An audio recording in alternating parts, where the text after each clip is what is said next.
And in all the 14 years that I've been in Newcastle, I've only had one BME student through the door, which tells you that it's not very diverse. And so this student came in, and I remember one day one of my colleagues said, "We have a problem." I said, "What's the problem?" She said, "Well, this student she's not understanding what we're talking about." Because she had a patient, and I think it was a third year student, she had a patient and she was meant to do, this is the fieldwork educator saying, she was meant to do a washing and dressing assessment. And she's asking the patient if she had a shower.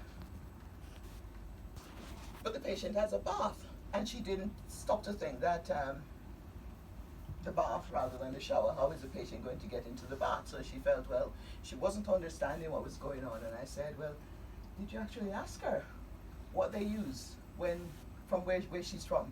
Do they use baths or do they use showers? And that was a bit of an eye-opener for her, because in her culture, a shower is equal to a bath. That's what they call it. They will have a shower, and so